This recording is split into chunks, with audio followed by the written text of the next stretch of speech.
Halo, dalam video ini saya akan menunjukkan semua fitur kamera terbaik pada Samsung Galaxy A17 Anda. Baiklah, mari kita mulai dengan fitur pertama kita yang sangat penting, yang tentu saja akan menjadi kamera utama, mode makro yang luar biasa ini. Anda tahu bahwa ketika Anda mengambil foto sesuatu, dari sangat dekat, hasilnya akan buram. Dan itu karena ponsel tidak benar-benar digunakan untuk mengambil foto dari jarak sedekat, tetapi jika Anda masuk ke mode makro, maka Anda benar-benar dapat mengambil foto dari jarak 1 hingga 2 inci dari subjek. Anda dapat melihatnya di sini. Dan ya, beginilah cara kerjanya. Sekarang mari kita ke fitur berikutnya yang kebanyakan orang tidak mengetahuinya. Anda dapat mengambil foto hanya dengan menekan tombol volume. Anda bisa lihat, itu langsung mengambil foto, dan ini sangat berguna jika Anda tidak bisa menjangkau tombol rana, tapi bisa menjangkau tombol volume. Kedua tombol volume bisa digunakan. Ini juga berfungsi di mode video, jadi Anda bisa merekam video, mulai merekam, lalu menghentikan rekaman, dan begitulah cara kerjanya. Sekarang fitur berikutnya adalah Photo Burst. Jika Anda masuk ke mode foto, Anda bisa mulai mengambil Photo Burst dengan menggeser tombol rana ke bawah dan menahannya. Sekarang Anda bisa lihat saya sedang mengambil Photo Burst, dan itu memungkinkan Anda untuk memilih foto mana yang terbaik nanti. Jadi jika Anda mengambil foto sesuatu yang sedang bergerak, Anda bisa memilih foto mana yang paling bagus. Anda cukup pergi ke foto itu, nanti akan ditampilkan sebagai burst. Anda bisa klik icon burst itu, lalu melihat semua foto dan memilih mana yang paling Anda sukai. Jadi misalnya, saya paling suka yang ini. Anda tentu saja bisa memilih beberapa foto sekaligus, lalu mari kita simpan.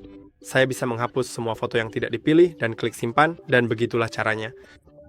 Sekarang, mari kita kembali, dan Anda juga bisa merekam video singkat di mode foto dengan menekan dan menahan tombol rana. Sekarang saya sudah mulai merekam video. Saya bisa menguncinya dengan menggeser ke atas dan kemudian akan masuk ke mode video standar, atau saya bisa langsung melepasnya untuk menghentikan video, tapi jika saya menguncinya, saya harus klik tombol stop. Sekarang Anda juga bisa mengambil foto cepat di mode video. Ketika Anda masuk ke mode video dan mulai merekam, Anda bisa langsung mengambil foto di saat yang sama dengan mengklik icon rana di sini yang berbentuk lingkaran ini, dan itu akan mengambil foto. Sekarang mari kita bahas tentang meningkatkan kualitas gambar. Anda bisa meningkatkan kualitas gambar dengan dengan cara sederhana saat Anda mengambil foto. Biasanya ponsel cenderung membuat foto menjadi terlalu terang. Jadi hal terbaik yang bisa Anda lakukan adalah klik pada bagian yang terlalu terang itu. Anda bisa lihat hasilnya mungkin tidak sebagus itu, jadi mungkin klik pada area yang benar-benar ingin Anda fokuskan. Misalnya saya ingin fokus pada kamera, lalu temukan slider kecil ini dan geser sedikit saja ke bawah, hanya sedikit, jangan terlalu banyak. Dan sekarang fotonya akan terlihat jauh lebih baik. Sebenarnya saya sedang di mode video, jadi mari kita tutup dulu. Mari kita pindah ke mode foto. Sekarang mari kita coba ambil foto itu. Saya tahu cahaya di atas ini agak membuat foto terlihat aneh, tapi ya, saat saya menggeser sedikit ke bawah lalu mengambil foto, dan sekarang jika saya melakukannya tanpa mengklik dan menggeser, Anda bisa lihat ada perbedaan di antara foto-foto itu. Sekarang dan sekarang, jauh lebih baik. Sekarang, mari kita kembali ke aplikasi foto, dan ada mode selfie fun, dan saya sebenarnya bukan penggemar mode ini, tapi mungkin kamu suka mode ini. Jika kamu masuk ke mode fun di sini, kamu bisa memposisikan ponsel di depan wajahmu, dan sekarang kamu punya banyak mode seru yang berbeda. Seperti yang bisa kamu lihat di sini, saya bisa berpindah di antara mode-mode itu, dan memang seru. Kamu bisa bersenang-senang dengan teman-temanmu seperti itu, ambil beberapa foto bersama, dan mungkin kamu akan menyukainya. Juga, jika kamu nggak melihat mode fun ini, mungkin karena kamu perlu menyesuaikan menu kamera kamu, pergi ke bagian More, dan kamu akan melihat ada berbagai mode di sini. Mungkin di sini ada mode funmu, tapi sebenarnya kamu bisa menyesuaikan mode apa saja yang ditampilkan di bilah bawah, dan mana yang ada di bagian More setelah kamu klik Edit. Sekarang kamu akan melihat mode fun, air, dan portrait menyala putih. Jadi mereka sebenarnya bisa dipindahkan ke bagian More, dan aku bisa misalnya menambahkan mode panorama, mode pro yang akan kita bahas nanti, serta mode portrait apapun itu, lalu klik simpan. dan kamu bisa melihat itu sudah ada di sana. Jadi sekarang mari kita bahas mode lain yang aku tidak tahu apakah masih ada di sana atau tidak. Oke, tidak apa-apa. Sudah dihapus, jadi aku tidak akan menunjukkan mode itu padamu. Jadi, mari kita kembali ke layar utama sebentar. Biasanya kamu bisa membuka kamera dengan mengkliknya, kan? Tapi kamu juga bisa menekan dan menahannya untuk membuka mode tertentu, seperti mengambil selfie, merekam video, atau mengambil foto portrait, seperti itu saja. Namun Anda juga dapat menekan dan menahan pada ambil foto selfie, lalu gerakkan pada layar beranda, dan itu akan menjadi jalan pintas untuk kamera Anda.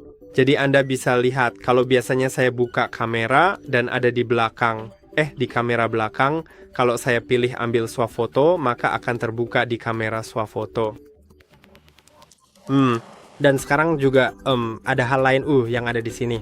Di sana ada ikon persegi dan di pengaturan Anda memiliki pengaturan untuk disimpan, dan ini pada dasarnya akan menyimpan seperti pengaturan terakhir yang disimpan di aplikasi kamera. Jadi biasanya jika ini diaktifkan di sini, maka jika Anda keluar dari aplikasi pengaturannya akan kembali ke pengaturan default dari aplikasi kamera. Tetapi jika Anda mengaktifkan salah satu dari itu, misalnya mode kamera, maka jika saya memilih mode sebagai V, sebagai Pro, lalu jika saya keluar dari aplikasi kamera dan membukanya kembali, itu akan tetap berada di mode Pro. Jadi itu sangat bagus. Sekarang mari kita bicara tentang format foto dan video. Format foto ada di sini, di bagian atas. Anda bisa lihat, pertama-tama ini adalah kualitas dari fotonya. Anda bisa mengambil foto dengan resolusi 12 megapiksel yang sebenarnya sudah cukup untuk foto 4K atau 50 megapiksel yang akan memungkinkan Anda untuk melakukan zoom lebih jauh setelah mengambil foto dan kemudian mengeditnya. Tapi ini sendiri tidak memiliki terlalu banyak opsi. Anda bisa lihat, Anda bisa beralih di antara lensa-lensa yang ada. Anda bisa menambahkan filter. Ini memang hanya untuk mengambil foto berkualitas tinggi, tapi akan memakan lebih banyak ruang penyimpanan, sehingga fitur ini sebaiknya hanya digunakan di momen-momen yang memang Anda butuhkan. Anda juga bisa mengklik 4 titik dan memilih 3 arm path untuk benar-benar mengubah format foto. Saya akan mengganti kamera agar Anda bisa melihatnya dengan lebih jelas. Anda bisa mengaturnya ke 9:16 sehingga akan lebih baik. Misalnya untuk merekam untuk media sosial, karena aplikasi media sosial seperti TikTok atau Instagram Reels, Facebook Reels, atau YouTube Shorts ditampilkan dalam rasio aspek 9:11. Anda juga bisa memilih 1:1 untuk postingan Instagram misalnya, atau full yang akan menggunakan layar penuh. Sekarang untuk video pada dasarnya di sini juga sama. Anda bisa klik pada 4 titik dan memilih rasio aspek ke 9:1:1 atau layar penuh. Dan juga untuk mode video, Anda bisa mengubah kualitasnya ke Full HD atau HD. HD adalah kualitas yang lebih rendah. Full HD memakan lebih banyak ruang penyimpanan. Dalam mode HD, Anda bisa lihat Anda tidak benar-benar bisa mengubah FPS pada kamera belakang. Mari kita lihat apakah kita bisa mengubahnya di kamera Tidak, ini itu kamera belakang. Jadi tidak selalu ada 30 fps, tetapi Anda dapat mengatur ukurannya menjadi ke resolusi yang lebih tinggi atau lebih hemat penyimpanan. Berbicara tentang kualitas, Anda juga dapat beralih ke mode Pro. Saya telah mengeditnya, tetapi Anda mungkin memilikinya di lainnya. Dan mode itu memungkinkan Anda menyesuaikan pengaturan kamera secara manual. Dan ini adalah pengaturan lanjutan, jadi Anda mungkin tidak memahaminya. Jika Anda belum terbiasa, tapi tidak apa-apa. Seperti ini adalah pengaturan yang biasanya digunakan oleh fotografer. Tapi mari kita mulai dari sisi kanan. White balance pada dasarnya adalah membuat foto terlihat lebih hangat atau dingin, dan itu sebenarnya tidak seharusnya, bisa saja, tapi sebenarnya tidak seharusnya digunakan sebagai efek. Aslinya, ini sebaiknya digunakan sebagai semacam penyeimbang, di mana ketika pencahayaan di sekitar Anda sangat hangat, Anda bisa membuat gambar menjadi lebih dingin agar terlihat lebih baik. Dan jika pencahayaannya sangat dingin, Anda bisa membuat gambar sedikit lebih hangat, bukan? Anda juga bisa klik di sini untuk kembali ke mode otomatis. Lalu ada fokus. Anda bisa mengatur fokus manual dan kemudian Anda akan melihat bagaimana fokusnya. Ini adalah fitur yang benar-benar keren. Anda bisa memfokuskan ulang pada objek, dan saya tidak tahu apakah ini akan terlihat jelas di kamera, tapi saya akan mencoba membuatnya sejelas mungkin. Mari kita fokuskan dulu ke layar saya karena kamera, seperti kamera yang saya gunakan untuk merekam, belum fokus, tapi ya, sekarang seharusnya sudah oke. Dan Anda bisa melihat bagaimana saya mengubah fokusnya. Gambar menjadi fokus, tapi jika saya mengubahnya lebih jauh, maka yang ada di latar belakang menjadi fokus, dan yang di depan tidak fokus. Saya menekan sumber ke mode otomatis, dan mari kita lanjut ke exposure. Exposure akan membuat foto Anda menjadi lebih gelap atau lebih terang, dan hanya itu saja. Itu juga bagus. Dan sekarang, kecepatan Rana dan ISO sedikit lebih maju, jadi saya akan menjelaskannya secara singkat. ISO itu sensitivitas matriks sensor gambar pada modul kamera Anda, dan makin sensitif pengaturannya, makin tinggi nilai pengaturannya, maka akan makin kasar atau berbutir gambarnya, dan itu adalah hal yang normal. Tapi semakin rendah pengaturannya, gambar akan semakin gelap, dan ini bisa menjadi masalah. Tapi kita juga punya kecepatan Rana, dan itu juga memengaruhi kecerahan foto. Semakin rendah pengaturannya, foto akan semakin gelap. Semakin tinggi pengaturannya, foto akan semakin terang. Tapi jika foto yang Anda ambil adalah objek yang sedang bergerak, jika Anda memotret sesuatu yang bergerak, maka semakin tinggi kecepatan Rana yang diatur, foto akan semakin buram dan Anda tahu, semakin terdistorsi karena gerakan tersebut. Jadi jika Anda mengaturnya pada kecepatan 10 detik, maka Anda harus memegang ponsel Anda dengan sangat stabil, dan semua yang Anda tangkap harus diam selama 10 detik. Seperti 10 detik itu paling baik digunakan saat Anda mengambil foto, misalnya di malam hari, dan foto itu menggunakan tripod. Sekarang beberapa pengaturan standar, beberapa yang umum adalah seperti Sal50, Hondang 10. Anda bisa mengaturnya ke angka berapapun yang Anda inginkan di sini, dan menyesuaikannya dengan ISO. Secara teknis, seperti aturan umumnya adalah lebih baik menjaga ISO serendah mungkin, dan kecepatan Rana setinggi mungkin, selama kecepatan Rana itu tidak mengganggu gerakan pada foto. Jadi, jika ada banyak gerakan, maka Anda perlu menurunkan kecepatan Rana dan menaikkan ISO.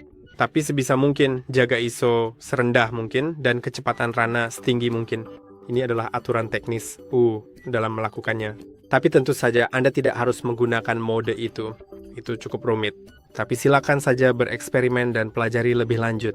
Sekarang mari kita lanjut ke hal lain. Seperti misalnya, pengaturan kita. Di dalam pengaturan ada Scene Optimizer. Jika Anda mengaktifkannya, itu sangat bagus karena akan menggunakan AI di ponsel Anda untuk secara otomatis mengoptimalkan warna dan kontras foto agar adegan gelap terlihat lebih terang, makanan terlihat lebih menggugah selera, dan lanskap terlihat lebih hidup. Lalu ada juga tombol Rana geser, dan Anda bisa mengambil foto beruntun seperti yang kita lakukan sebelumnya, atau membuat GIF. Dan sekarang Anda bisa, itu akan mulai membuat GIF. Dan saya akan bisa mencoba benar-benar memindahkan kamera ke kamera depan. Sekarang, mari mulai melambaikan tangan di depan kamera. Sekarang Anda akan melihat bahwa GIF sudah diambil. Jadi inilah GIF-nya. Ini adalah video yang diputar terus-menerus. Sekarang, mari kita kembali ke pengaturan lagi. Kita akan berada di pengaturan terus sekarang. Foto dengan efisiensi tinggi. Jika Anda mengaktifkannya, itu akan menghemat ruang di ponsel Anda dengan mengambil foto dalam format gambar berefisiensi tinggi yang menggunakan lebih sedikit ruang di ponsel Anda dengan mengompres foto dengan cara yang lebih baik. Ada juga video dengan efisiensi tinggi. Fitur ini akan melakukan hal yang sama, tapi kali ini untuk video. Lalu ada juga geser untuk mengganti kamera. Jika Anda mengaktifkannya, maka Anda bisa menggeser ke atas atau ke bawah untuk mengganti kamera. Saya rasa itu berguna. Anda tidak perlu meraih tombol di bagian bawah ini. Sekarang mari kita lanjut ke hal berikutnya, yaitu Auto HDR. Saya sangat suka fitur ini karena membuat foto Anda terlihat lebih hidup, dan ini benar-benar fitur yang sangat bagus. Lalu Anda juga bisa mengaktifkan garis kisi. Anda bisa lihat saya sudah mengaktifkannya, dan Anda bisa mengaturnya ke garis kisi dan level. Hanya garis kisi, atau hanya level. Saya mengaturnya ke garis kisi dan level. Jadi ini menunjukkan level kepada saya. Lihat deh, sekarang saya sudah sejajar, sekarang tidak lagi. Dan ini menampilkan garis kisi di sini sehingga lebih mudah untuk menyelaraskan foto dengan benar. Benar kan?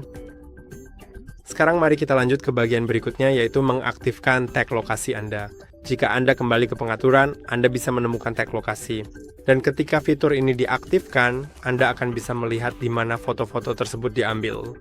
Jadi jika nanti Anda membuka galeri, misalnya setelah entah setahun setelah mengambil foto itu, dan Anda tidak ingat di mana foto itu diambil, tag lokasi akan menunjukkan di mana foto itu diambil. Sekarang, ada juga metode pemotretan dan Anda bisa memilih untuk menekan tombol volume. Dan jika Anda tidak ingin mengambil foto atau merekam video, jika Anda ingin mengaturnya untuk memperbesar atau memperkecil, tentu saja Anda bisa mengaturnya seperti itu sekarang. Saya bisa memperbesar atau memperkecil. Tentu saja saya tidak benar-benar bisa melakukannya pada foto depan. Tapi sekarang pada kamera belakang, saya bisa dengan mudah memperkecil atau memperbesar. Ini juga sangat bagus. Sekarang mari kita kembali ke pengaturan lagi. Kita sudah membahas tentang pengaturan yang ingin dipertahankan. Tapi sekarang mari kita bahas tentang metode pengambilan gambar. Dan ini akan menjadi dua hal terakhir, yaitu tombol rana mengambang dan tampilkan telapak tangan. Saya akan mengaktifkan keduanya dan menjelaskan apa fungsinya. Jadi, tombol rana mengambang adalah tombol kecil ini yang bisa Anda pindahkan dengan menekan dan menahannya lalu menggesernya, dan Anda bisa mengkliknya untuk mengambil foto. Jadi Anda bisa memindahkannya ke posisi yang paling nyaman untuk jari Anda dan mengambil foto dengan cara itu. Sekarang fitur tampilkan telapak tangan akan memungkinkan Anda mengambil foto dengan menunjukkan telapak tangan ke kamera. Jadi Anda cukup meletakkan telapak tangan di depan kamera. Sekarang foto akan diambil secara otomatis. Dan saya rasa itu saja. Juga hal terakhir adalah di sini pada mode selfie. Jadi jika mode selfie diatur, kemungkinan besar Anda akan menggunakannya seperti itu. Dan tentu saja Anda bisa mengambil foto wajah Anda seperti itu. Tapi jika Anda mau, Anda sebenarnya bisa mengklik tombol kecil di atas sini untuk menampilkan lebih banyak lagi di foto. Itu akan membuat foto menjadi lebih lebar dan menampilkan lebih banyak detail di sekitar Anda. Dan itu semua adalah fitur kamera yang keren. Saya harap video ini bermanfaat. Jangan lupa untuk like dan subscribe. Sampai jumpa di video berikutnya.